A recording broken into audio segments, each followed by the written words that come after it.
இங்கே தான் வந்து எங்களுக்கு வந்து எல்லாமே டப்பிங் எடிட்டிங் எல்லாமே இங்கே தான். ப்ளஸ் நாங்கள் என்ன கான்செப்ட் பண்ணாலும் இந்த வீட்டில் தான் வந்து ஷூட் பண்ணுவோம். ஸோ இந்த ஆக்சுவலாக வந்து பார்த்திங்கன்னா நாங்கள் ஃபஸ்ட் டைம் வரும்போது இந்த வீடு வந்து இவ்வளோ கலர்ஃபுல்லாலாம் கிடையாது.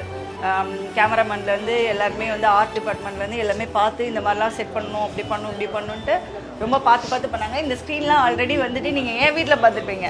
ஸோ வந்து எங்கள் வீட்டில் என்னென்ன ஸ்க்ரீன்லாம் வந்து யூஸ் ஆனால் கூட இங்கே எடுத்துகிட்டு வந்துட்டாங்க.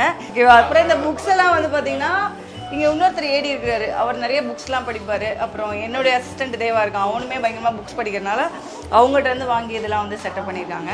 ஸோ யோகி பற்றி சொல்லணும் அப்படின்னா இப்போ பாலு சொன்ன மாதிரி தான் நிறைய விஷயத்தில் வந்து ஆக்டிங்கில் வந்து நிறைய போராடி ஒரு சீரியலாக இருக்கட்டும், இல்லை வந்து அவன் பண்ண வெப் சீரிஸாக இருக்கட்டும், பேக்ரவுண்ட் வந்து பெருசு அப்படின்னா அவங்க தாத்தா வந்து ஒரு மிகப்பெரிய ஆர்டிஸ்ட், கிட்டத்தட்ட வந்து ஒரு 1000 படங்களுக்கு மேலே வந்து நடிச்சிருக்காரு. பட் இப்போ வரைக்கும் யோகி வந்து அந்த விஷயத்த மென்ஷன் பண்ணதே கிடையாது.